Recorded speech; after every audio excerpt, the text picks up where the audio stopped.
Buenas tardes. Gracias a todos y a todas por acompañarnos en esta transmisión.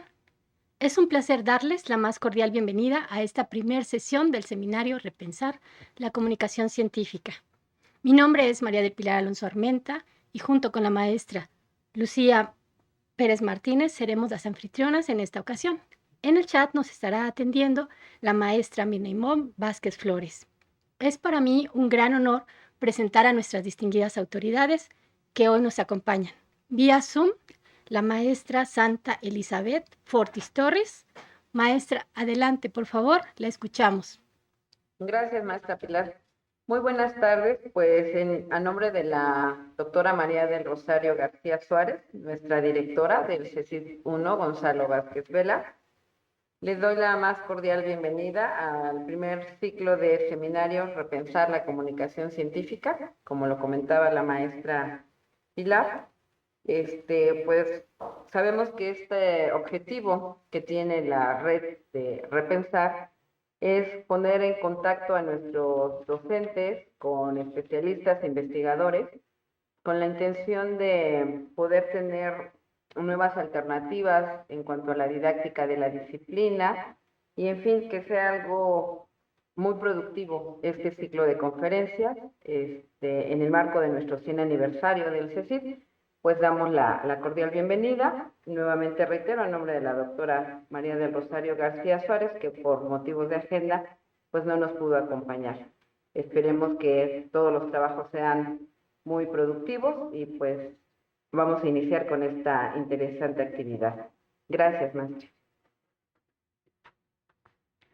Agradecemos sus palabras a nuestra subdirectora, la maestra Santa Elizabeth Fortis, así como el apoyo que ha brindado en este seminario para que sea posible.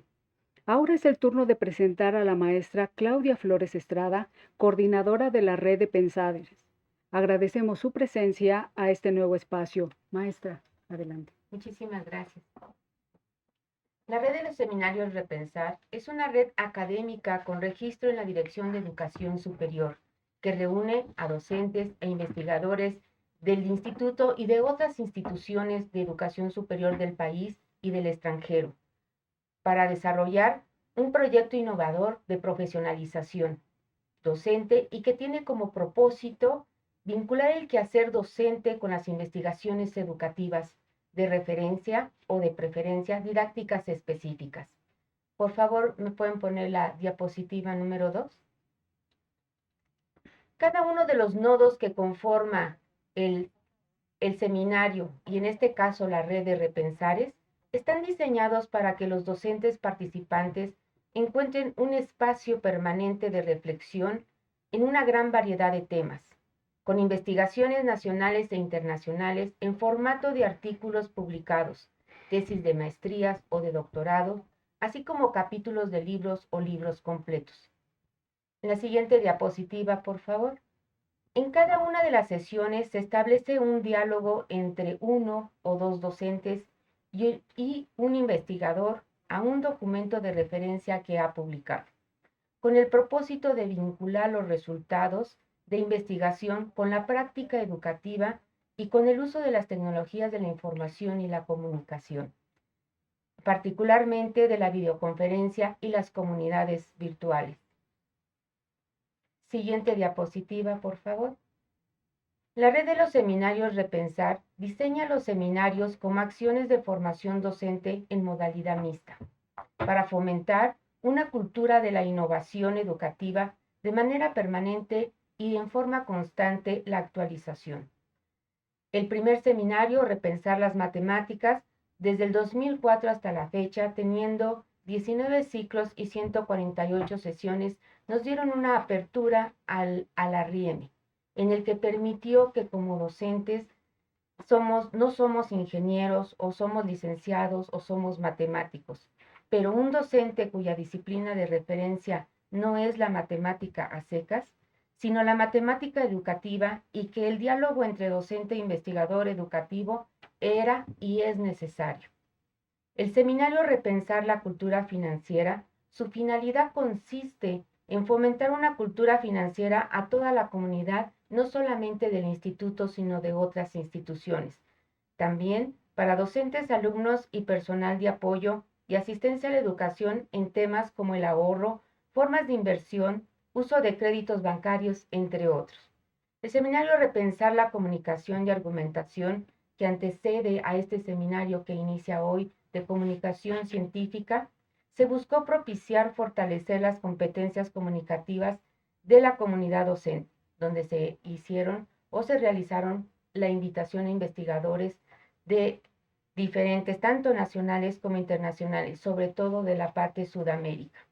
El seminario Repensar la bioquímica buscó crear una didáctica emergente en el área de médico-biológicas.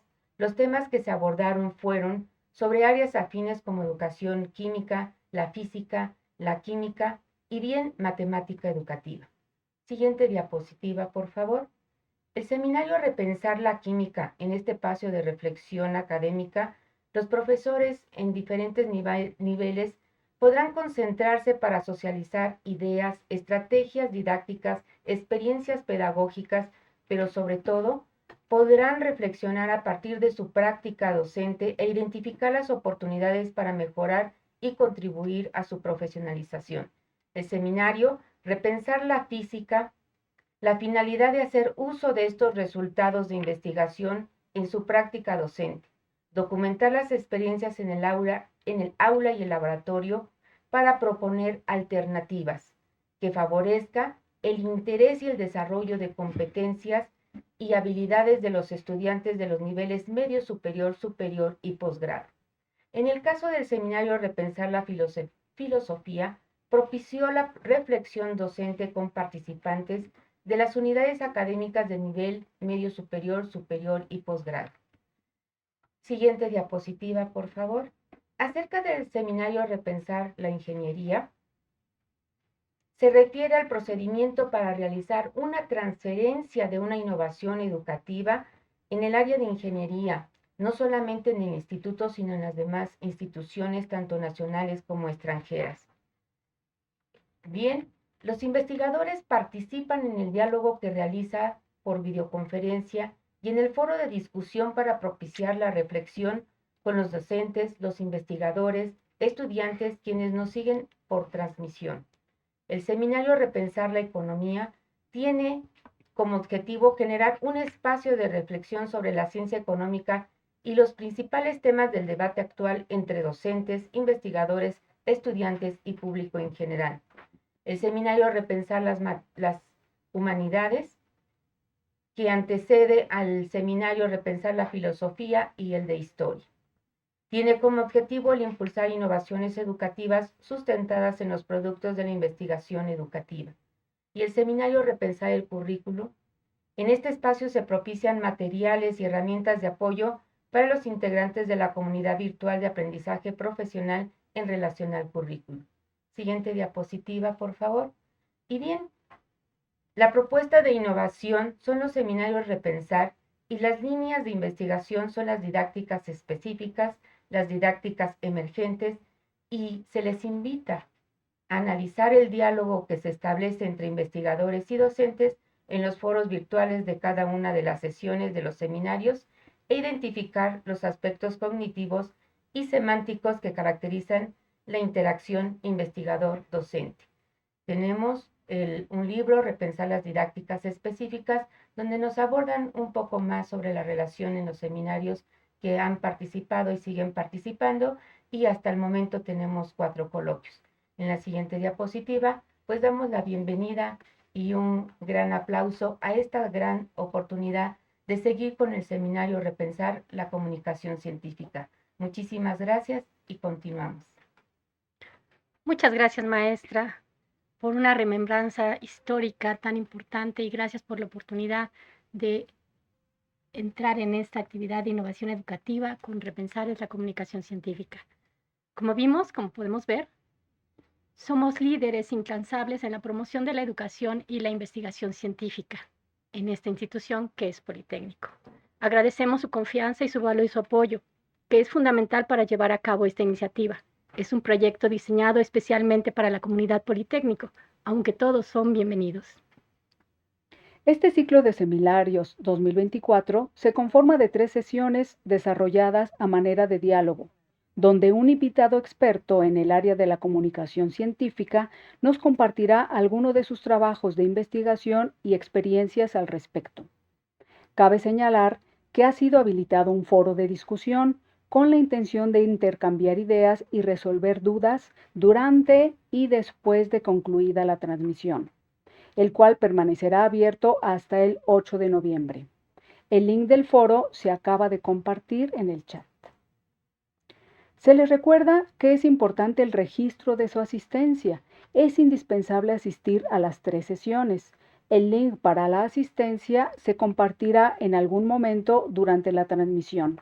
Te invitamos a que estés atento. Al final el seminario, es decir, las 3 sesiones, se otorgará una constancia de participación a quienes cumplan con estos requisitos. Para iniciar esta jornada, tenemos el honor de presentarles a nuestro investigador invitado, el doctor Santiago Osnaya Valtierra. Hoy nos hablará sobre una lectura semiótica en el acto comunicativo y su aporte en la investigación científica, para lo cual los invito a ver una breve semblanza. Adelante con el video, por favor. El doctor Santiago Osnaya Valtierra estudió diseño de la comunicación gráfica en la Universidad Autónoma Metropolitana. Tiene grado de maestría en diseño por la Universidad de Dundee, en el Reino Unido. Además cuenta con una especialidad como técnico en estampado por la Escuela de Artesanías del Instituto Nacional de Bellas Artes. Es doctor en Ciencias y Artes para el Diseño en la Universidad Autónoma Metropolitana, con especialidad en el área de estética y semiótica. Recientemente obtuvo el grado de doctor honoris causa Gilberto Bosques por su trayectoria académica y profesional en el área social. Su línea de investigación está enfocada en los sistemas de comunicación. El investigador ha desarrollado una intensa actividad académica, destacándose como conferencista en una amplia variedad de instituciones educativas y organizaciones a nivel mundial, desde prestigiosas universidades en México hasta centros de investigación en Asia y Europa.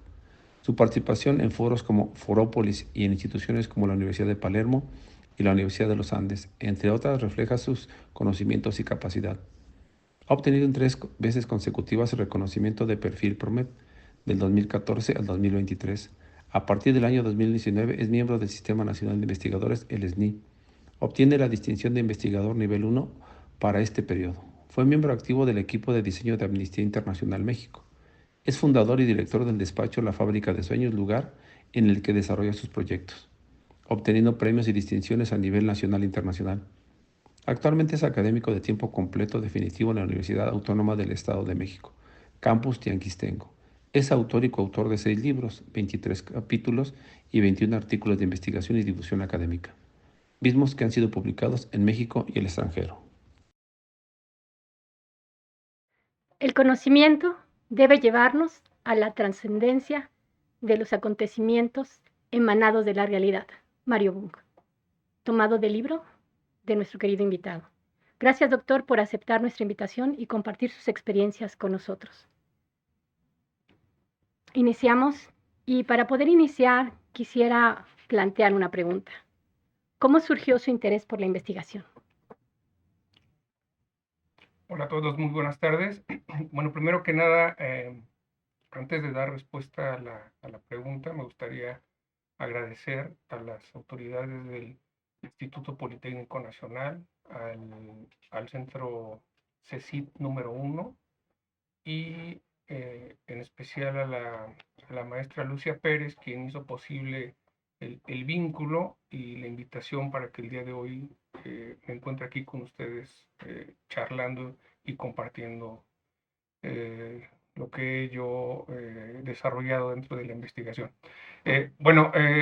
Curiosamente, cuando terminé la licenciatura, tenía yo mucho interés por, en términos coloquiales, hacerme maestro en lo que yo estaba desarrollando en aquel momento, que era el diseño de cartel. Entonces, miré hacia una especialidad y la universidad que a mí me atrajo por su plan de estudios fue la Universidad de Dundee en el Reino Unido. anexo a que también estaba yo muy interesado en comprender el proceso creativo a través del cual yo desarrollaba mi trabajo. Terminando la maestría, regresé a México y entonces, curiosamente, me encontré con que el estudio de la maestría me apegaba hacia el área de la investigación, pero también de la docencia. Entonces, ahí fui invitado a participar como docente y después la carrera de la docencia que orilla a la investigación, a la revisión de temas, me impulsó para mirar el doctorado y pues de ahí me envolví ya en la teoría del diseño, en la investigación y pues es una carrera que inicié desde el año 2010. Pues aquí estamos, un poco difícil para los diseñadores gráficos porque nosotros estamos acostumbrados a manejar mucho la síntesis y en el desarrollo de la investigación pues hay que extender el argumento, ¿no? Y bueno, pues esa es brevemente mi historia en esta cercanía con la docencia y la investigación. Muy bien, maestro, muchísimas gracias. Bueno, y ya para entrar en materia, ¿qué entiende usted por comunicación? Antes de responder, también quisiera aclarar que en esta formación que yo he tenido, pues siempre se nos incitó a que todo fuera síntesis. Entonces, mis argumentos van a ser sintéticos y muy prácticos, ¿no? Por la formación que yo he tenido. Bueno, por comunicación voy a utilizar un concepto sencillo, una definición sencilla del concepto, y tiene que ver, comunicación, tiene que ver con poner algo en común. Y ese algo en común es el mensaje. En este poner algo en común tenemos a un emisor y a un receptor del mensaje. Entonces, la comunicación implica, desde luego, un proceso que se denomina proceso de la comunicación. Y a mí me gusta utilizar una definición que utiliza o que utilizó, que propuso el lingüista Roman Jacobs, sí, Roman Jacobson, y entonces él denomina este proceso circuito de comunicación. Y lo denomina circuito porque, haciendo una analogía con la corriente eléctrica, pues espera que la comunicación que sale tiene que regresar con una respuesta. Y es así que se cumple este ciclo del circuito. Y bueno, el circuito, de acuerdo a Roman Jacobson, está constituido ahí de elementos a través de un diagrama que me voy a permitir compartirles en este momento. Entonces, tenemos por principio el emisor, el mensaje y el receptor.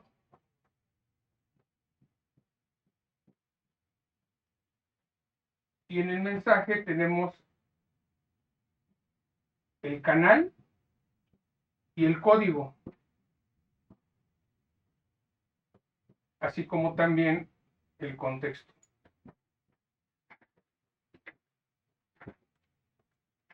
La teoría de Roman Jacobson profundiza en estos elementos y les asigna una función que en este momento los voy a enunciar, pero no voy a profundizar en ello porque pues la intención de la plática no es esa, pero los voy a mencionar. Al emisor le adjudica la función emotiva, al canal le asigna la función fáctica al código la función metalingüística,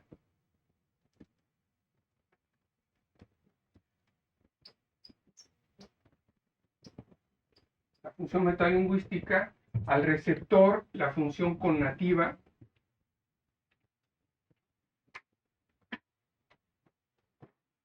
y al contexto le asigna la función referencial.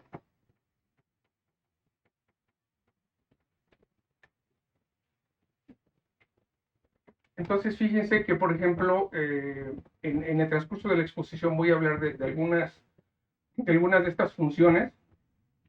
Por ejemplo, en el caso de la función del receptor, cuando hablamos de una función connativa, pues se espera que ese receptor tenga una respuesta.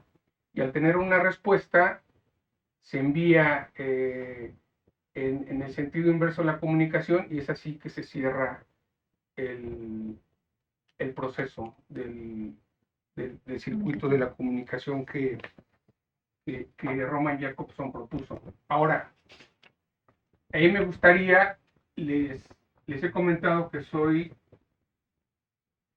una persona muy pragmática, práctica, y entonces para ejemplificar estos elementos, me voy a permitir hacerlo a través de un ejemplo que lo podemos o se puede mirar desde el aspecto análogo, pero también digital. En tiempos pasados, la manera en que uno se comunicaba con los seres queridos,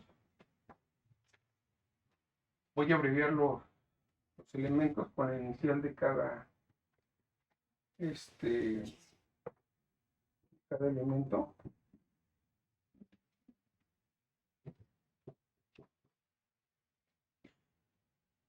La manera en que uno se comunicaba con algún familiar, con alguna amistad, con algún ser querido, pues era a través de la carta, y esta se enviaba a través de todo un sistema de correos, y ese era el canal, ¿no? Era un medio físico. Entonces, el emisor que generaba esa carta lo hacía a través del lenguaje escrito, en una hoja o sustrato en el cual escribía, y después esa hoja era metida en un sobre, el sobre se le colocaba una estampilla y se mandaba, ¿no?, por un canal que, vuelvo a decir, era el sistema de correos postal. Y llegaba al receptor, y el receptor, que era aquel amigo familiar, abría la carta, hacía lectura del mensaje que se había enviado y emitía una respuesta. Y todo se generaba en ese contexto de la distancia y de hacer una cercanía, pues a través de este medio de comunicación que era el correo postal. Hoy en día, con el avance tecnológico, seguimos utilizando este tipo o este sistema de comunicación, pero ahora el canal ya no es ese canal físico, sino es un canal electrónico, digital, porque nuestro día a día genera que la comunicación sea más expedita, más rápida.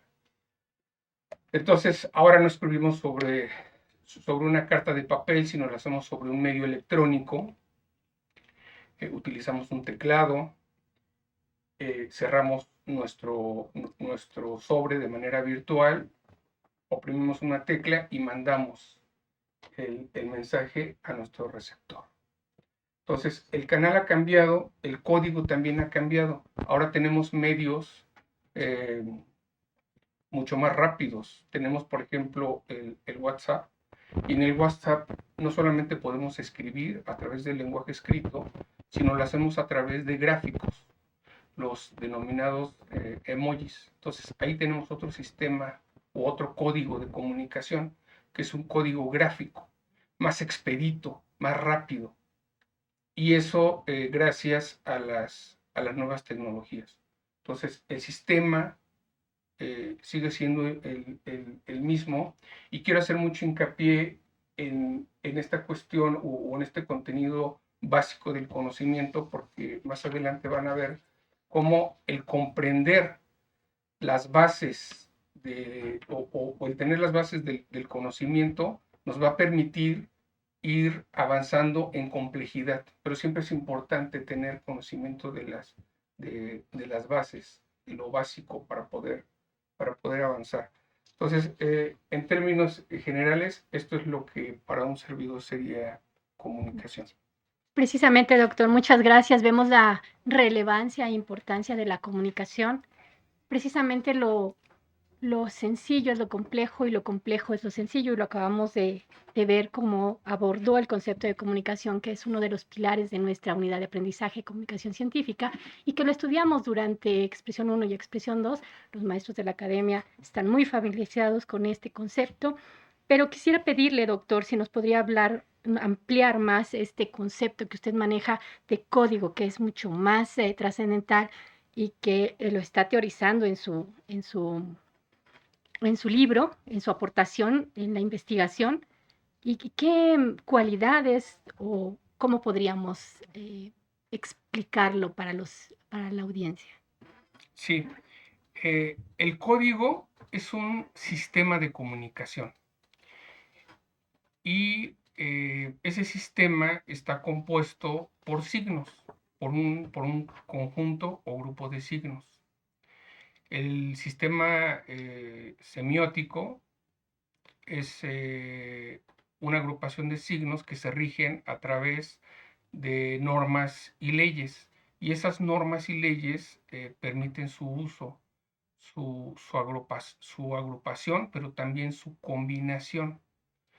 Entonces, y el código, como usted bien apunta, debe de tener mayormente tres cualidades fundamentales. La primera de ellas es la aceptación social, es decir, la convención, ser aceptado por un gran número de personas. Ejemplo de estos códigos, o como ejemplo de estos códigos, tenemos el código Morse, el código Braille, el lenguaje, sea español, inglés, francés. Tenemos por ahí también el lenguaje de señas, por ejemplo, la cromática, los colores también forman sistemas. Entonces, bueno, como primera cualidad es eso, la aceptación social, la convención. En segundo lugar, tenemos que un código debe de permitir la combinación de sus elementos para generar procesos de comunicación. Entonces, voy a dar otro ejemplo sencillo de esto. Nosotros ahorita nos estamos comunicando pues a través del lenguaje español. Entonces, yo he dicho que el código es la convención, y para eso nosotros reconocemos el alfabeto que está formado por 27 fonemas. Entonces, aquí se cumple con la segunda función, con lo que yo había mencionado, que es un conjunto de signos, y que este conjunto de signos debe de permitir la combinación. Entonces, lo que yo hago con las 27 letras del alfabeto, pues es combinarlos. Entonces, yo tomo, por ejemplo, la letra C de ese conjunto, tomo la letra A, tomo la letra S, y entonces aquí estoy combinando los signos para obtener un significante o un signo. Entonces, esa es la segunda cualidad, la posibilidad de combinación de los signos dentro de un sistema. Y la tercera cualidad del código es que debe de ser preciso y claro para evitar confusiones a la hora de que se genere el acto comunicativo. Usted mencionó en esa segunda cualidad la combinación de elementos y ya después los llamó signos. ¿Nos podría abundar un poquito qué es un signo? Ok, sí. Bueno, un signo,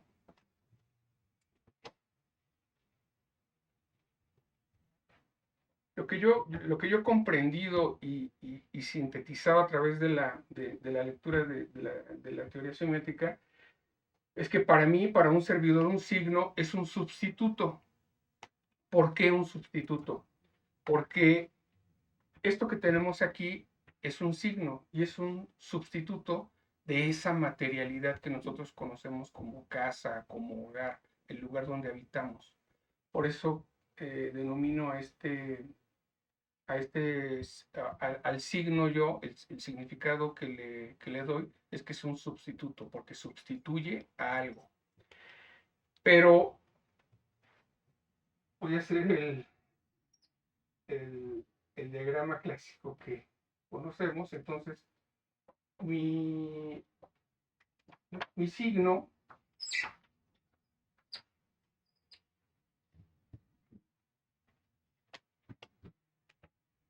puede ser también más gráfico y también me está sustituyendo eh, al objeto material, al objeto real. Bueno, si se dan ustedes cuenta, entonces aquí lo que he hecho de manera intencional es decir que tenemos dos tipos de signos: el tipo de signo lingüístico y el tipo de signo no lingüístico. Y entonces estas son dos áreas distintas de estudio, pero así están divididas en la semiótica. Entonces, como signos no lingüísticos, pues tenemos el lenguaje de señas, la señalética vial, que más adelante voy a exponer un ejemplo, la cromática que ya había mencionado, el sistema de banderines, las señas, etcétera, etcétera.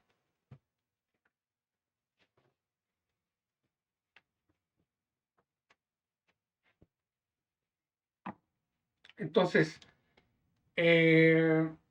comprender qué es un signo, pues es una cuestión sencilla. O sea, el signo, les he dicho, es un sustituto de esa realidad. Pero lo complejo viene cuando nosotros queremos que este signo tenga un significado dentro de un acto comunicativo.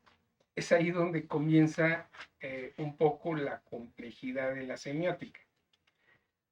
Porque miren, si yo escribo aquí la palabra manzana,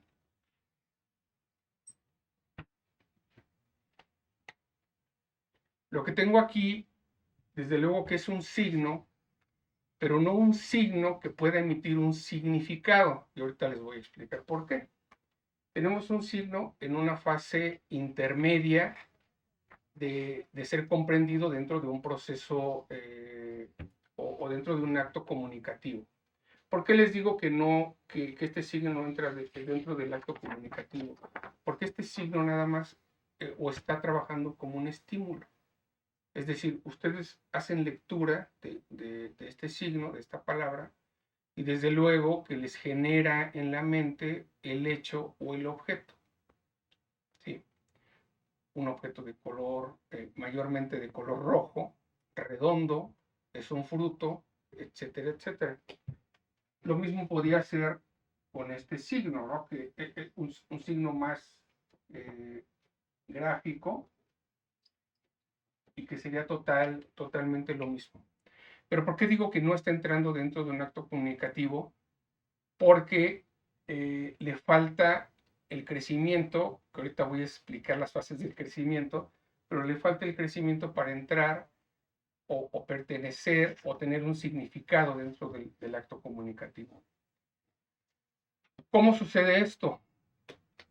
Si yo, por ejemplo, les digo que ahora ahora les menciono ya no nada más el concepto manzana o el signo manzana, sino les digo la manzana de Isaac Newton.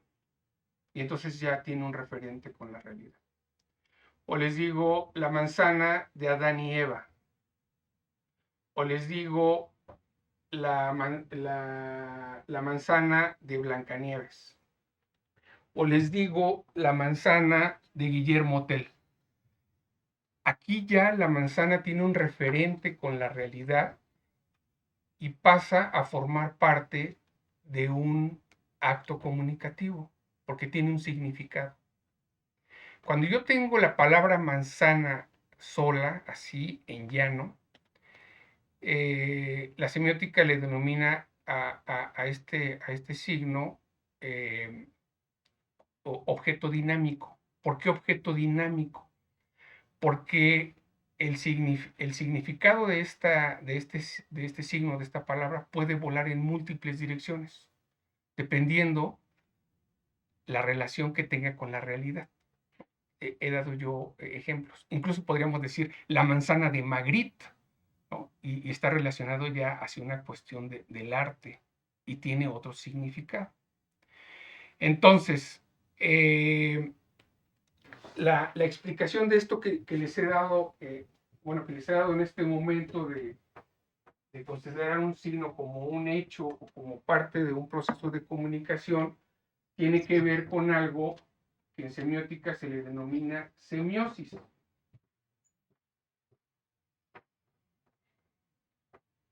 Semiosis. Y entonces la semiosis es el proceso de interpretación a través del cual nosotros obtenemos conocimiento del mundo. Lo que yo les decía es que el signo tiene una etapa primera, acorde a la teoría de Charles Sanders Peirce, y después crece en significado a una etapa segunda, y después, en donde ya adquiere un significado dentro del proceso de comunicación, es en esa etapa tercera. Peirce denominó a estas etapas, la primera etapa es primeridad, la segunda etapa segundidad, y si les hago un examen de cómo se llama la tercera etapa, seguro lo saben, terceridad. Y entonces Peirce nos dice que la primeridad, esa primeridad es cualidad o percepción. La segundidad, nos dice Peirce, es hecho o objeto. Y la terceridad es ley. Entonces, fíjense, cuando yo les ponía el ejemplo de la palabra manzana,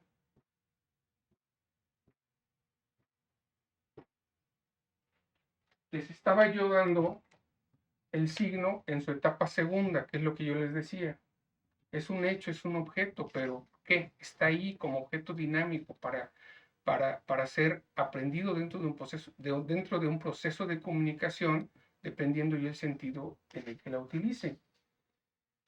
La primeridad es cualidad. Si yo no les hubiera puesto la palabra manzana, sino les hubiera dado las cualidades de esa manzana, les hubiera dicho, es un fruto, una cualidad, es redondo, otra cualidad, es rojo, otra cualidad, y la síntesis de esas cualidades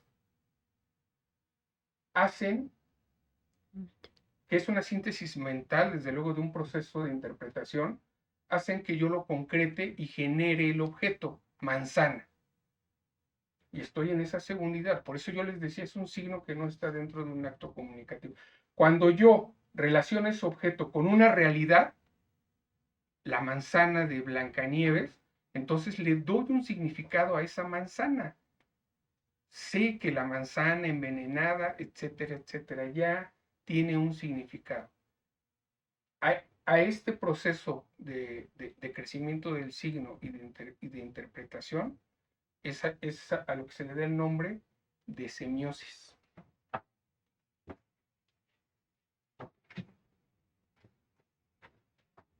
Les voy a compartir otro ejemplo, y en este caso voy a utilizar una señal.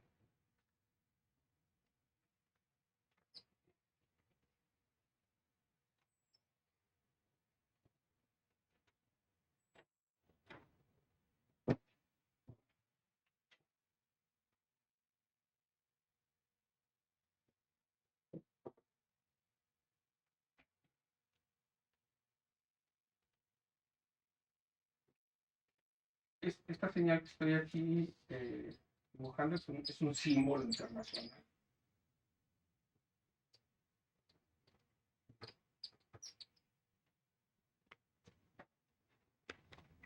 Y entonces, lo mismo que yo les decía, la primeridad, la cualidad tiene que ver con la forma, los colores, ¿no? Cuando mi cerebro, en mi acto de percepción, es lo que primero identifica, como segunda, hace síntesis de esas cualidades, identifica que es una señal de información. Y por esa convención que hay, pues identifico que en esa señal me pueden sacar de una duda a través de ese centro de información. Les había yo compartido, y voy a aprovechar este ejemplo, que para un servidor el significado de signo era el de un sustituto. Una definición más profunda generada por el semiólogo Peirce es que el signo es algo que está en lugar de algo, para algo, por algo, para alguien. Parece un trabalenguas, pero si lo vamos descifrando es sencillo de comprender. El signo es algo, aquí está mi algo, mi hecho, mi objeto, que está en lugar de algo, para que el usuario, y este es el para alguien, identifique que ahí le pueden prestar atención, sacarlo de su duda, orientarlo, y aquí está la otra parte de la definición, para algo, para orientarlo, para sacarlo de la duda, para darle información. Entonces, a través del ejemplo es fácil comprender este concepto del signo que se trata a mayor profundidad con esta descripción que les acabo de hacer, ¿no? El signo es algo, está en lugar de algo, para algo, por alguien, por algo.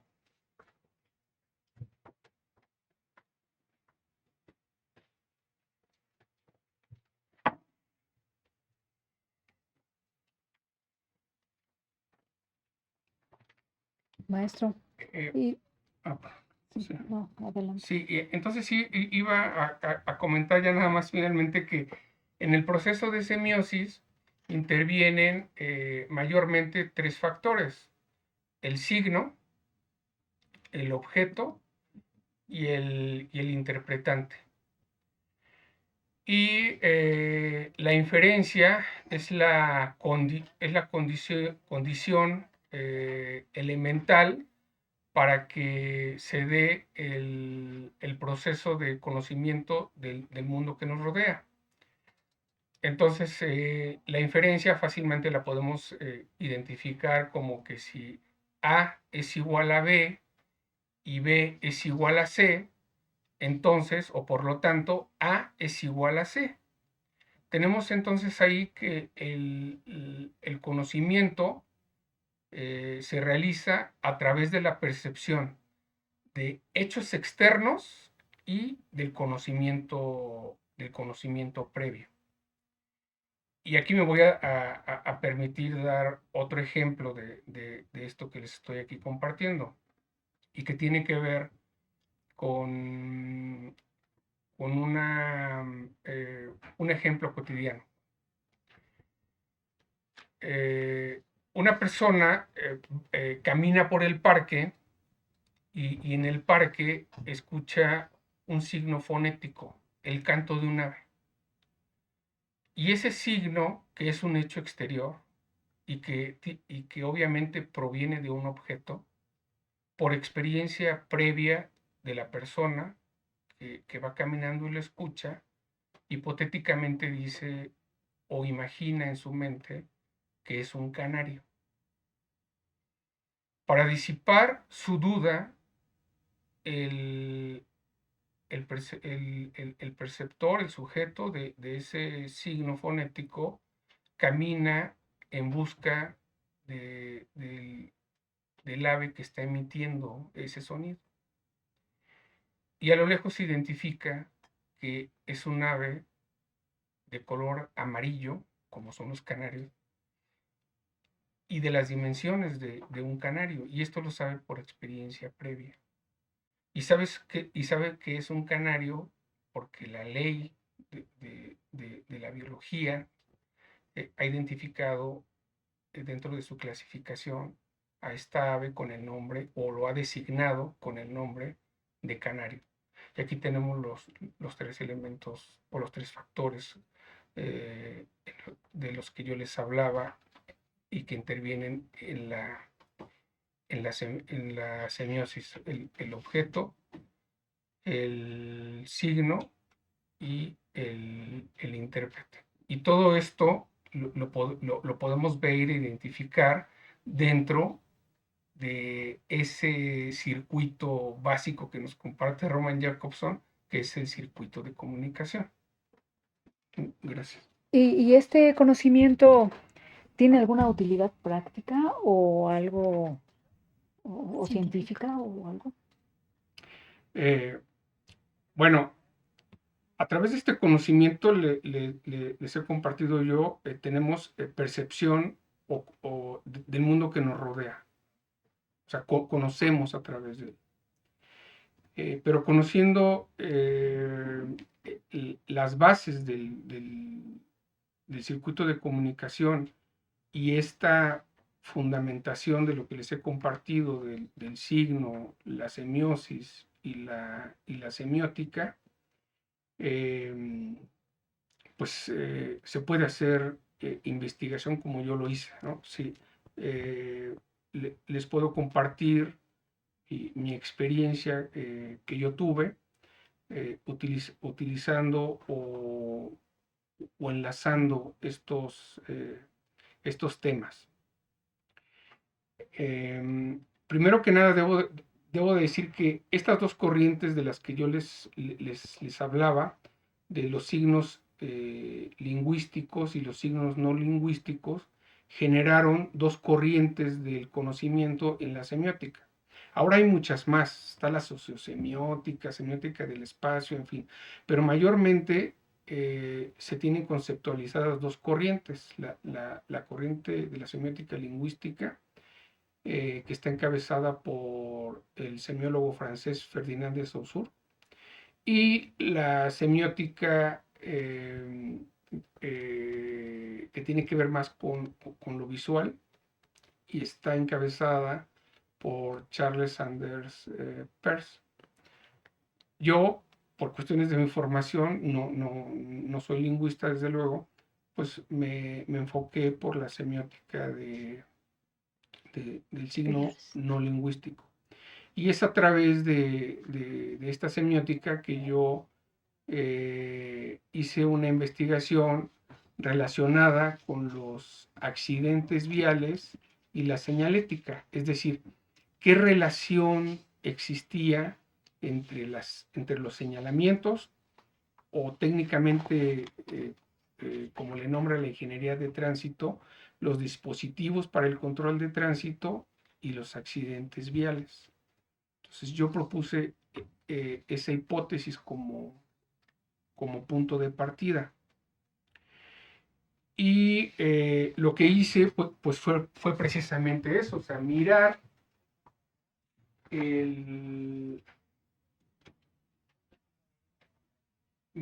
el circuito de comunicación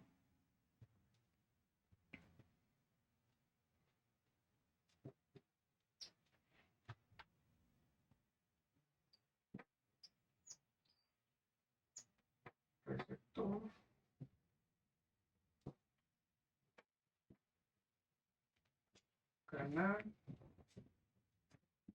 código y contexto. Esto vamos a ponerlo como señal. Entonces, si se fijan, al momento que yo estaba abordando la investigación, pues desde luego reconozco que el código vial es un sistema de comunicación porque está compuesto por signos. El canal es un canal físico. El emisor pues son las instituciones, las instancias gubernamentales encargadas de implementar este código en el contexto urbano. Y el receptor pues vendrían a ser los usuarios de esas vialidades. Llámese ciclista, peatón, automovilista, etc. Entonces, lo que yo, a través de esa investigación, trataba de responder es si el señalamiento tenía alguna relación con el accidente vial. El método científico, o el objetivo de todo método científico, es la búsqueda de la verdad. Entonces, lo que yo quería demostrar es si era verdadero o falso, lo que yo estaba planteando a través de la hipótesis. Entonces, lo primero que miré es cómo es que ese conjunto de signos, ese sistema, se estaba desempeñando en el espacio urbano. Comprendí primero que no era o que no manejaba una sintaxis lineal como la que manejamos al momento de la escritura. O sea, no era una sintaxis lineal. Entonces, di evidencia, bueno, eso como mi gráfica, como mi espíritu gráfico lo manda, eso lo identifiqué yo pues a través de grafía, ¿no? Entonces decía yo que el código vial no se daba en el espacio como una sintaxis lineal. Lo que estaba pasando en el espacio, decía yo, en el espacio urbano, era que se daba una sintaxis componencial.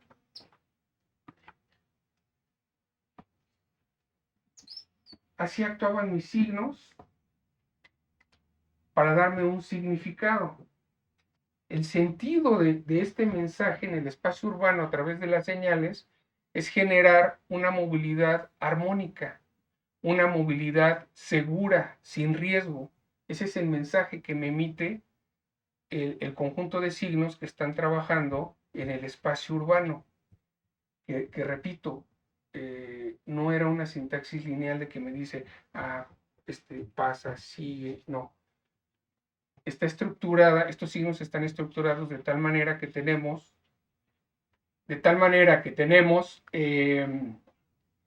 un signo luminoso que es el semáforo vial, tenemos por ahí marcas en el pavimento, tenemos por ahí la señalética del peatón, la señalética de escuela cercana, la cromática que se le pone a las guarniciones, etcétera, etcétera. Todos estos elementos en el espacio trabajan de manera componencial. Si alguno de estos elementos falta, pues es como si yo, haciendo nuevamente la analogía, escribiera una palabra a la que le faltaran elementos. Si a esta palabra le faltan elementos o signos, pues no sé cuál es el mensaje, no sé cuál es el significado. Si en mi espacio urbano igual había ausencia de signos, lo determiné igual a través de gráficos, bueno, si había una ausencia de un signo, también el mensaje que se estaba dando tenía ruido y no se comprendía. Si ese signo no estaba actuando de manera componencial, existía, pero no estaba actuando de manera componencial, también el significado o la interpretación del significado del mensaje era otro. También encontré encontré una situación que es muy conocida en la comunicación, que es el ruido. Si yo estoy hablando con alguien y de repente se prende por ahí un radio y lo hace con un volumen alto, cuando yo estoy platicando o estoy en una fiesta, en un concierto, pues no se escucha porque hay ruido, no comprendo lo que me está diciendo eh, el emisor. Lo mismo pasaba en el espacio urbano, encontré ruidos naturales y ruidos artificiales. Ahorita los voy a explicar con ejemplos. Entonces, cuando yo hablo, por ejemplo, eh, refiriéndome a, bueno, antes de seguir, recordé que que lo importante en una investigación, obviamente, es evidenciar que efectivamente tenemos una problemática, un problema, y que ese problema es digno de ser analizado para tratar de eliminarlo. Entonces, desde luego que por ahí recurrí a los datos duros, se le llama en la investigación el dato duro, que me evidenciaba que efectivamente los accidentes viales eran una problemática en México y en específico en la Ciudad de México. Entonces, se recurren ahí a fuentes serias que hacen estadísticas y que nos dicen, sí, la Ciudad de México, México, adolece de esta problemática. Entonces, por ahí hay muchas organizaciones, por ejemplo, la ONU a través de la Organización Mundial de la Salud colocó a México dentro del decenio de la seguridad vial porque México adolecía de accidentes viales, un gran número de accidentes viales. El Sistema Nacional de Salud Pública también identifica a México dentro de los 10 países que más índice de siniestros viales tienen y que ocupa el tercer lugar a nivel Latinoamérica. Nos dice también que en México hay más de 1 millón de accidentes viales al año. La UNICEF también sacó por ahí una nota informativa que dice que los accidentes viales tienen implicaciones económicas para México de gran magnitud. Y da un ejemplo de que con el dinero que se invierte en siniestros viales, México, el país México, se podría dar de comer al año a casi 3 millones de niños. Entonces vean que sí es un problema, no nada más que cobra vidas, sino que además, pues el dinero que se invierte en esta problemática podría dirigirse hacia el área de la educación, hacia el área de la agricultura, hacia otro tipo de bienestar social que no fuera el accidente vial. Entonces, esas dos cuestiones detonaron en mí el abordar esta problemática. También he de decir que la problemática es multifactorial. Está por ahí, incide la educación vial, incide en las políticas públicas, incide la normatividad de a quién y a quién no se le da una licencia porque muestra una licencia para conducir, porque muestra capacidad atrás del volante. Y entonces el esfuerzo debe de ser interdisciplinario. Yo lo ataqué desde mi área porque pues esa es mi formación, ¿no? Entonces, bueno, este fue como un paréntesis porque era importante mencionarlo, pues estamos en el discurso aquí, la comunicación científica. Entonces, cuando a mí me falta una señal, no se da el mensaje correcto. Yo analicé 3 cruceros viales en la Ciudad de México y uno de ellos estaba o está ubicado en el eje Lázaro Cárdenas al entronque con Lorenzo Boturini. Ahí estaba un crucero. Cuando se hizo el estudio de campo, pues se levantó mucha fotografía, se levantaron videos, bueno, por ahí incluso tuve yo apoyo de algún colega que me ayudara a recabar todos estos datos, porque la información es bastante. Estuvimos ahí mucho tiempo, se tuvo que mirar los 7 días de la semana, en todas las horas, ¿Por qué? Porque cambia la luz.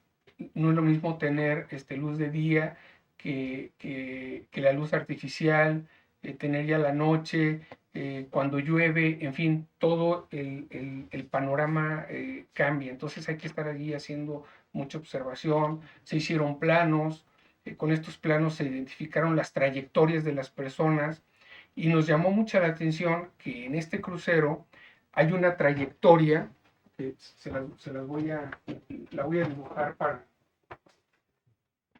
una mejor comprensión.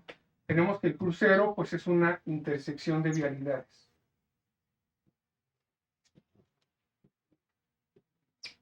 Esto es Lázaro Cárdenas y esta es Lorenzo Boturini. La gente, fíjense, en nuestro mapeo que hicimos, la gente utilizaba mucho esta trayectoria de cruzar hacia este lado. De este lado están los juzgados, entonces hay mucha afluencia de personas. La manera de cruzar era esta. La gente lo hacía por aquí. Aquí no había, o aquí no estaban los signos que me indicaban que podía yo hacer esta trayectoria. Y a través de entrevista le preguntábamos a la gente, ¿por qué utilizas esta trayectoria? Esta trayectoria es muy peligrosa. ¿Por qué es peligrosa? Porque nunca deja de tener movilidad del automotor. La movilidad es hacia el centro y cuando este semáforo, el semáforo que está aquí, para los vehículos que van hacia el centro, le da continuidad a estos vehículos y estos vehículos pueden dar vuelta a la izquierda. Entonces la movilidad del automotor nunca se elimina de esta zona, pero la gente pasaba corriendo, esquivando los automóviles, en fin, poniendo en riesgo su vida. Y les decíamos, bueno, ¿por qué circulas por aquí si no hay un signo de paso de peatón? Si no hay un cebrado que te indique que puedes pasar, si no hay un semáforo de peatón. Y la gente decía, es que en estas tampoco lo hay. ¿Cómo me dices que no pase yo por aquí si en estas tampoco existe? Entonces ven lo importante que es cuando yo digo que en esta comunicación, cuando un signo está ausente, el proceso de comunicación se interrumpe. Voy a dar un último ejemplo.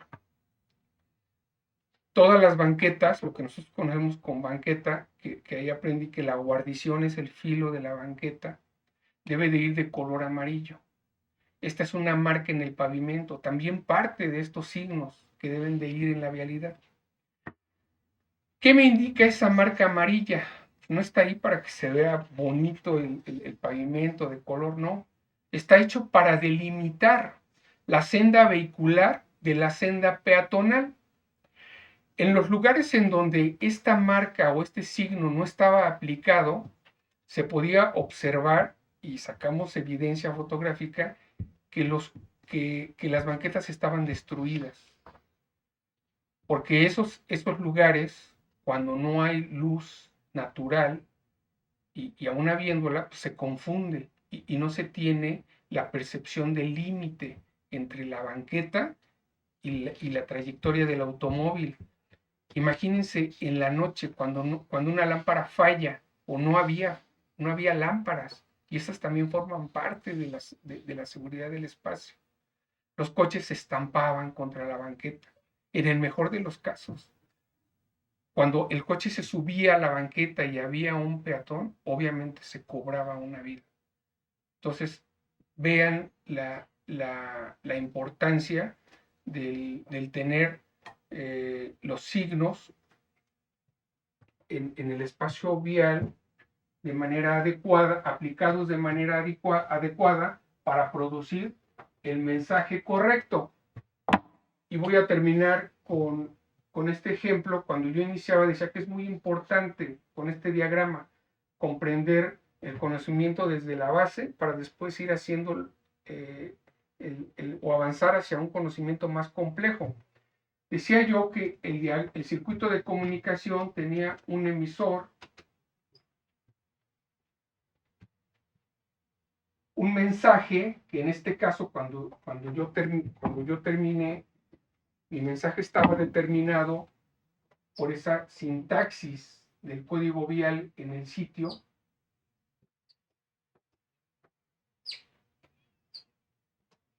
Tenía yo el canal, tenía yo mi código,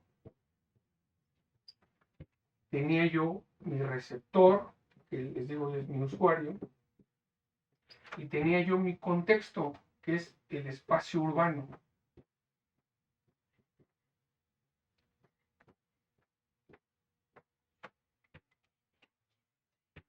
Y desde luego aquí, en esta área, tenía yo aplicado lo que les compartí de la semiosis, el signo y la percepción.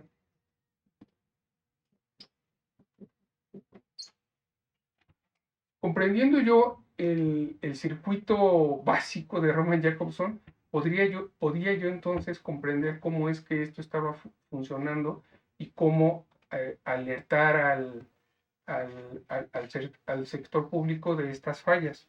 Bueno, quiero cerrar con que cuando yo terminé la investigación, que además fue por ahí también condecorada por el CONACYT, porque nunca se había abordado de esta manera el, el, el, el código vial en el espacio urbano. Nunca pude hacer yo tener un acercamiento con las autoridades. Siempre sucede así, nuestras investigaciones a veces se quedan en los congresos, se escriben libros, artículos, pero luego es difícil llegar hacia las instancias que pueden hacer que estas cosas tengan una aplicación real. Pero curiosamente, después de regresar yo a los sitios en los que generé la investigación, los sitios se habían cambiado, se habían modificado acorde a las observaciones que un servidor había hecho. Recordé también el caso que pues, ustedes lo podrán ver si tuvieron esa experiencia, o porque otro de las intersecciones fue la calle de Tacuba con el eje con Insurgentes, a donde bifurca también ahí Reforma. Es una intersección muy conflictiva. ¿Saben lo que tenían ahí o lo que había ahí en ese espacio? Porque la autoridad no comprendía cómo funcionaba el código vial en el espacio urbano. Tenían vallas que, sin ser peyorativo, pues nos conducía como ganado a través de la dirección que se quería que la gente caminara. Y entonces yo cuando estaba ahí decía, con toda la experiencia que México tiene en los sismos, decía yo, ¿qué pasa cuando se genere un sismo en donde la gente, nosotros que estemos en ese lugar, tuviéramos que correr a resguardarnos? Pues teníamos que brincar las vallas o chocar contra las vallas metálicas. Esas vallas no tenían que estar ahí, ya no están afortunadamente, pero me preguntaba, ¿qué va a hacer una persona? Bueno, yo incluso sería difícil saltar esa valla, una madre con sus hijos, una madre embarazada, una persona de la tercera edad, alguna persona con alguna discapacidad, ¿qué tenía que hacer para librarse de esos sismos? Porque la autoridad no estaba comprendiendo cómo aplicar el código vial en ese espacio. Afortunadamente cambió, todo se modificó y bueno, tenemos espacios con una mejor movilidad. Bueno, con esto cerraría yo el ejemplo que les quería compartir y cómo es que yo apliqué este conocimiento en una investigación científica. Muchas gracias. No, pues muchas gracias a usted, doctor. Muy interesante y muy didáctica su charla. Y bueno, espero que ustedes como nosotros la hayan disfrutado. Bueno, les aviso que ya está el registro de asistencia habilitado en el chat por si a alguien le interesa su constancia al final del ciclo de seminarios, que por favor lo pasen a registrarse dentro del chat. Y también tenemos algunas preguntas adicionales en el chat, así es que vamos a darle pauta a algunas de ellas. Maestra Pili, ¿tendrá alguna? Sí. El que nos escribe es el usuario o el participante Alejandro González. Dice, ¿cuál sería su propuesta didáctica para un aprendizaje significativo de la semiótica en el quehacer científico?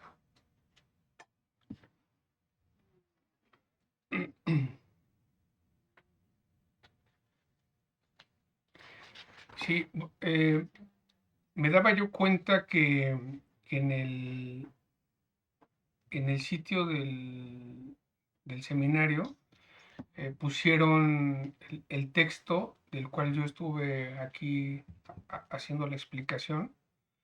El capítulo que tiene que ver con semiótica creo que lo explica de manera muy práctica. Les digo, ese es mi conocimiento.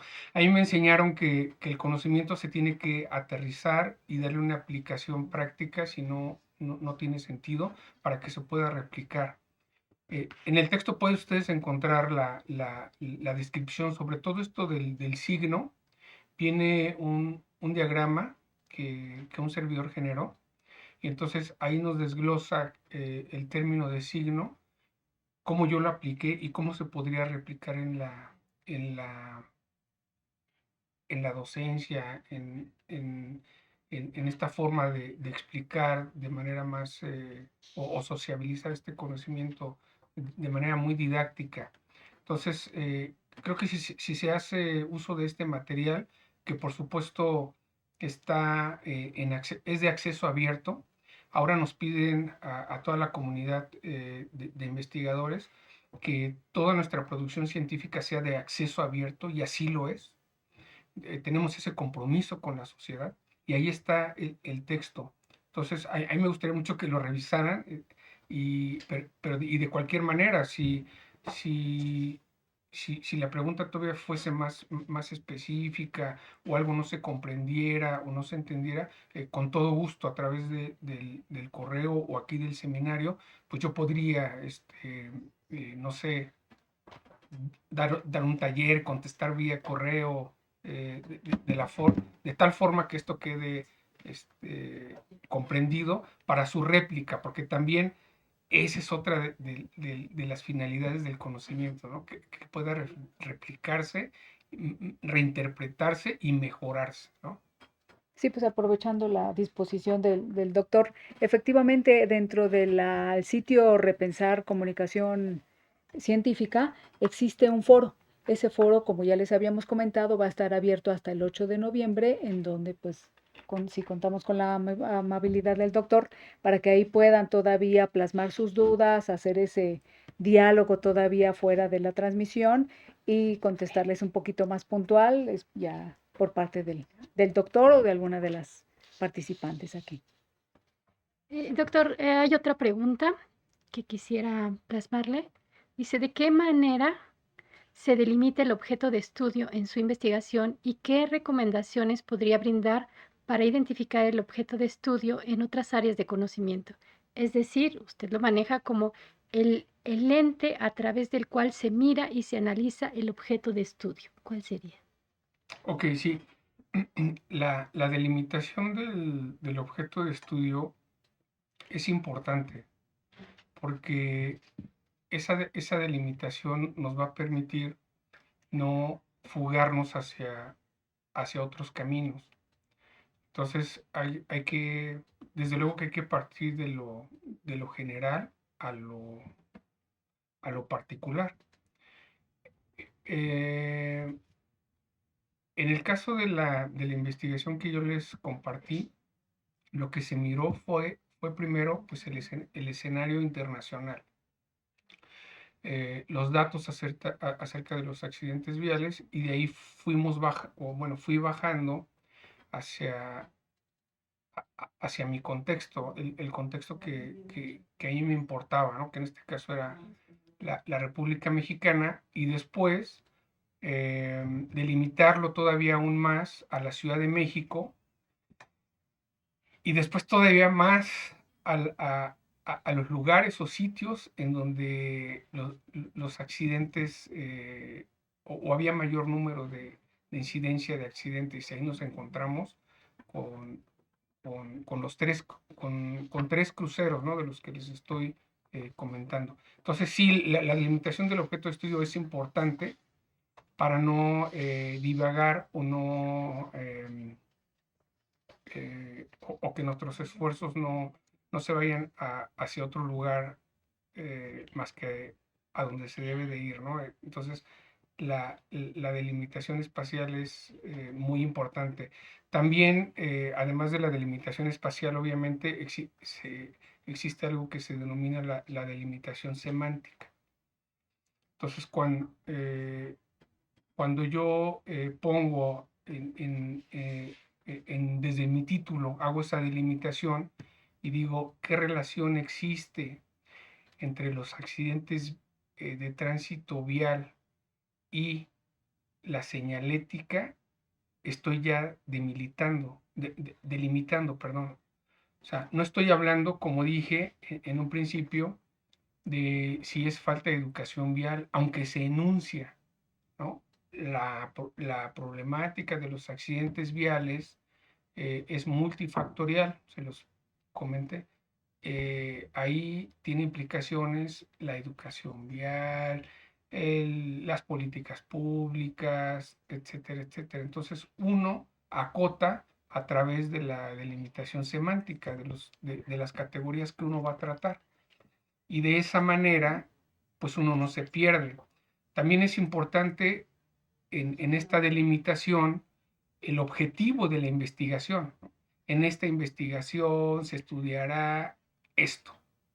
Entonces, no da pie a error, incluso cuando uno lo están cuestionando, dice, bueno, es que en mi objetivo de la investigación yo coloqué que iba a ir en esta dirección para evitar preguntas que se salieran de contexto.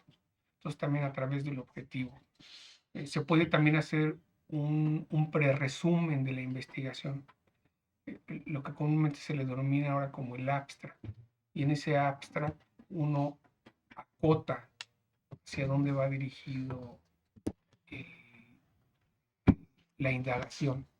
Entonces, hay varias estrategias para hacer la delimitación. Y lo más importante es cuando se hace la delimitación, desde luego, es mirar el tiempo que uno tiene para hacer la investigación, los recursos con que uno cuenta.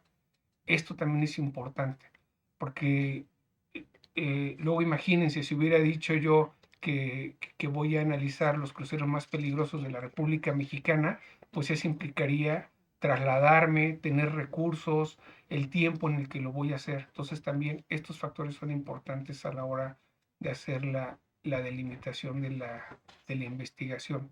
Siempre pensar en que la investigación se tiene que terminar y concretar. Y en ese sentido hay que ser muy precavidos. Esa es una buena pregunta, porque luego uno piensa en demasía y no se dan las cosas. Y creo que ahí es parte de la frustración o el fracaso de la investigación. Pero delimitado el objeto de estudio con objetivos que se pueden cumplir, va saliendo uno avante en sus investigaciones. Muy Muy- bien, muchísimas gracias. Muchas gracias, doctor. Bueno, les quiero pasar el mensaje. Nos piden en el chat que pongan nombre completo, bueno, en el chat porque parece ser que no pueden observar la lista de asistencia. La otra opción para poder entrar y registrar su asistencia es directamente en el sitio. Es www.repensarcomunicacioncientífica.com, todo en minúsculas, juntos, sin espacios. Y ahí van a encontrar el sitio web en donde dice menú de la sesión 1. Ahí encontramos tanto el foro de participación, de hecho ya hay participaciones, y la lista de asistencia. Ahí registren, por favor, si no pueden entrar, no se preocupen. Otra manera, el plan B que tenemos, es que registren su nombre completo y su escuela o el correo electrónico para poder tener los datos y poder poner en contacto con ustedes para registrar la asistencia y entregar su constancia. Muchas gracias. Maestra Lucy, ¿podemos Sí, pasar me al voy a foro? permitir leer un comentario que ya está publicado en el foro. Definitivamente la semiótica ha contribuido y seguirá contribuyendo a la comprensión del acto comunicativo. Las nuevas tecnologías han venido cambiando la forma de comunicarnos y trastocan la forma de enviar y entender un mensaje, sobre todo a los que no somos nativos en el uso de la tecnología. Los entornos de las redes sociales han hecho que los mensajes sean en un momento hasta difíciles de entender. El uso de emojis o emoticones en las conversaciones implica haber aprendido cómo, dónde y cuándo usar y entender este lenguaje. Pues sí, es un poco también hasta la brecha generacional a lo mejor, ¿no? Este mensaje nos lo escribió María Belén Solís. Muchísimas gracias por su participación. Bueno, tenemos otra pregunta, doctor, si gusta darle respuesta antes de seguir con el foro. Dice, ¿cómo ha evolucionado su enfoque de investigación a lo largo de su carrera?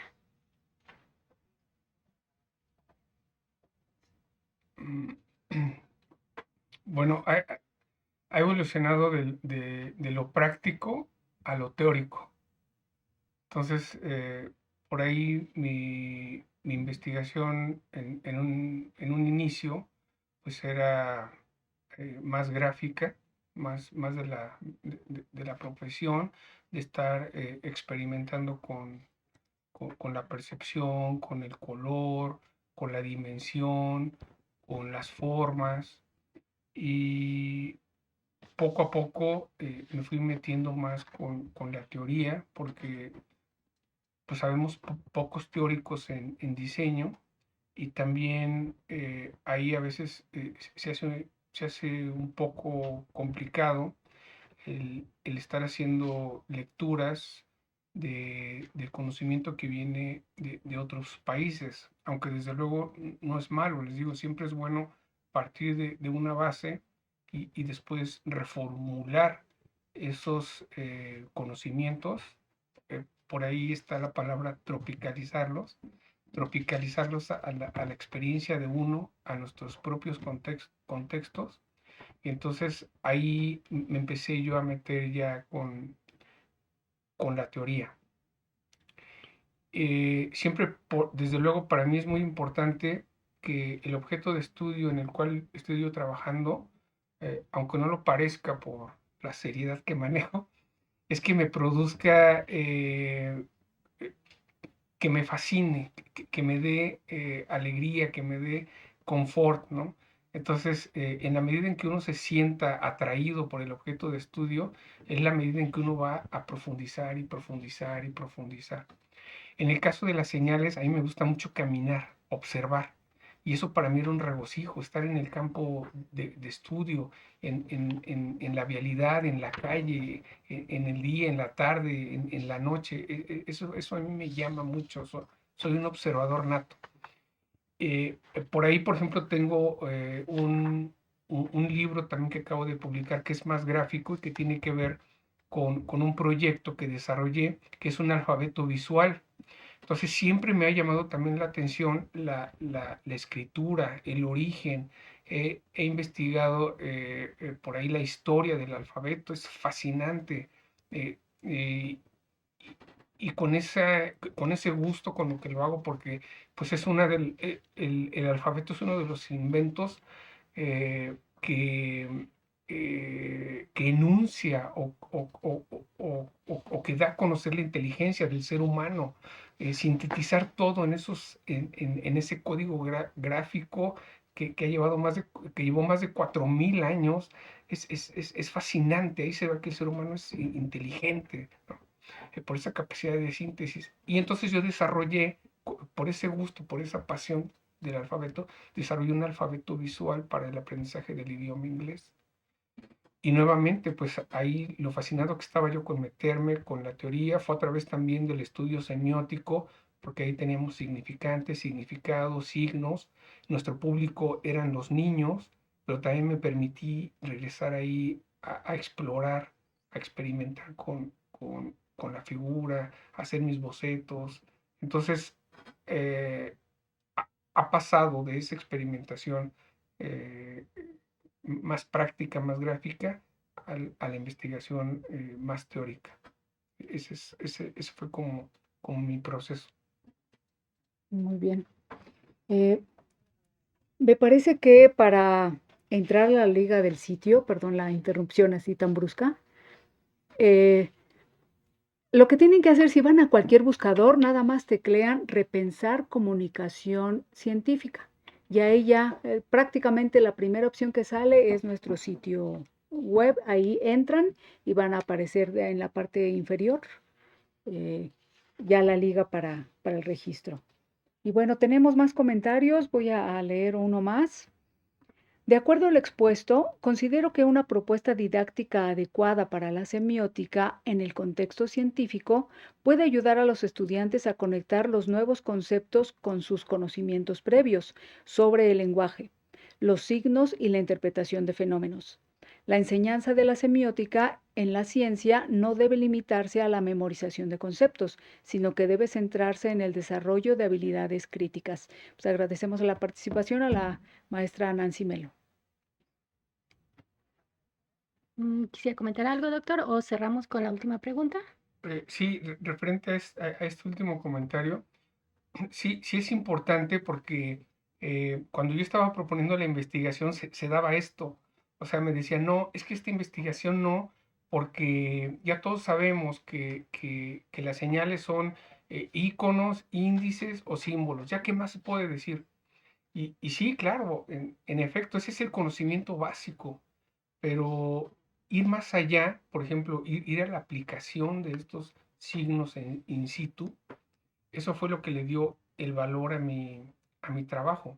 Desde luego que ya todos sabemos que las señales mayormente están ubicadas en este tipo de signos, pero avanzar de un estado descriptivo a un estado de la aplicación del conocimiento, eso es distinto y también es maravilloso darse cuenta que las señales no nada más son índices, íconos y símbolos, sino que ya aplicados y aplicados y bien aplicados producen actos comunicativos, que en el caso que les acabo de decir, pueden salvar vidas. Esa era lo que quería comentar. Gracias.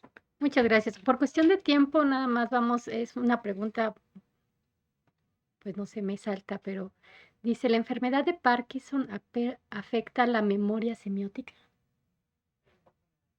Roberto Cruz hizo esa pregunta. Sí, yo también me quedé así como...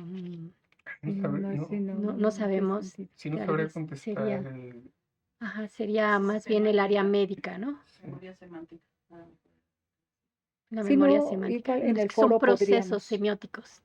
Ajá, si quiere lo investigamos y contestamos en el foro para estar atentos a ¿No? esta O que en el foro pregunta. nos Sí, especifique que se más aclare en un qué poquito sentido. más Así a qué es. se refiere, porque si son procesos cognitivos, entonces sí son procesos neurológicos, entonces ya ahí cambia nuestra área de conocimiento. Pero muchas gracias, agradecemos el comentario. Y bueno, cerramos con la última pregunta, doctor, por cuestión de tiempo para ya ir aterrizando. Nada más es, ¿qué consejo les daría a los otros investigadores que apenas están comenzando con investigaciones?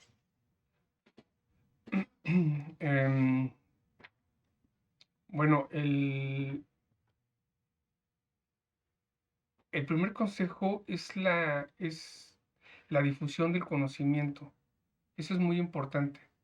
De hecho, es una de las máximas de la investigación científica, la difusión, pero no la difusión en cualquier sitio, sino la difusión en sitios serios que avalen científicamente el trabajo. Ahora hay muchos sitios en donde uno puede publicar, pero son revistas que no tienen la autoridad científica para hacerlo. Entonces se hace porque, pues claro, la comunidad, la academia, también le exige a uno, les decía yo, le exige a uno como una cuestión social y académica, en que las investigaciones o el conocimiento se debe de difundir y compartir, pero esto debe de hacerse en los sitios correctos. Las instituciones públicas tienen publicaciones, pero luego hay sitios ahí u organizaciones que incluso mienten para que la gente publique, y además esto se hace a través de pagos, y esto no es una buena práctica, digamos. Y además se desperdicia ese conocimiento en esos sitios. Entonces hay que tener mucho cuidado en donde uno publica. Uno debe de verificar, yo siempre verifico que la revista esté indexada, que efectivamente esté indexada, porque luego hay quien dice estoy en Latindex, por decir una indexación en Latindex, y simplemente están en el directorio, pero no están en el catálogo de indexación. Entonces, eso es así como una triquiñuela, le diría yo. Entonces, hay que estar seguros de dónde uno publica. Y las publicaciones son buenas porque también cuando uno manda sus trabajos a revistas serias, recibe uno retroalimentación de otros investigadores. Y eso hace que uno fortalezca el contenido de sus trabajos. Entonces, esto es importante. Y a través de este diálogo con el otro, con los iguales, es que se mejoran los contenidos de los trabajos. Esto es muy importante, el diálogo entre pares. Y al final del día quizás se tarde un año, 2 años en hacer la publicación de un artículo, pero créanme que vale la pena, porque cuando uno lo lee se siente muy a gusto de lo que uno escribió. Se pasarán algunos errores, sí, los tenemos, pero estos, les digo, se van subsanando con la práctica. Hay que perder miedo a difundir lo que uno está haciendo, a no ocultarlo debajo del brazo, ¿no? Hay que compartirlo, porque en ese compartir va a recibir uno mucha retroalimentación que lo va a ayudar a uno a ir creciendo pues, pues ya es un campo difícil, porque hay que estar constantemente haciendo producción si quiere uno estar en buenos estándares. Muchas gracias, doctor. Agradecemos también, o queremos agradecer la participación en el chat de todos los asistentes. Doctor, muchas gracias también por las respuestas puntuales a nuestros consultantes o a las personas que tenían duda. Las participaciones en el foro, muchas gracias. Bueno, pues sí, reitero el agradecimiento al doctor Osnaya Valtierra y a todos ustedes también por continuar con nosotros. Muchísimas gracias. En lo personal, también un reconocimiento y un agradecimiento a todo el equipo técnico y logístico de la Dirección de Cómputo y Comunicaciones que hicieron factible esta transmisión. Muchísimas gracias. Y bueno, recuerden, como ya les habíamos comentado, que el foro va a estar abierto para que puedan o especificar más sus preguntas o intercambiar otro tipo de comentarios, diálogos, o a lo mejor en la semana se les ocurre otra pregunta o encontraron algo y quieren consultarlo con el doctor, pues adelante, creo que es buen momento para poder incluso hasta comenzar una investigación, ¿por qué no? Muchas gracias. Entonces, los invitamos a la próxima sesión, el día 12 de noviembre, con la importancia de la bioinformática en la comunicación científica, en la investigación. Y finalmente, el documento ya está también en el sitio para que lo puedan consultar, lo puedan leer y puedan plantear también ya sea aportaciones o dudas específicas para el doctor que nos va a acompañar, que es el doctor Eduardo Zúñiga. Y bueno, ya tendrán mis compañeros estar aquí con ustedes el 12 de noviembre, próximo martes. Muchas gracias. Sería todo. Y bueno, hasta la próxima. Fue un placer. Gracias, doctor. Gracias, maestra Lucy. Gracias, maestra Mirna. Gracias, equipo. Gracias, Víctor Hugo Laguna. Gracias, Víctor Hugo Riveros. Gracias, maestra Claudia. Gracias a todos por participar y hacer esto posible. Muchas gracias. Muchas gracias. Hasta luego.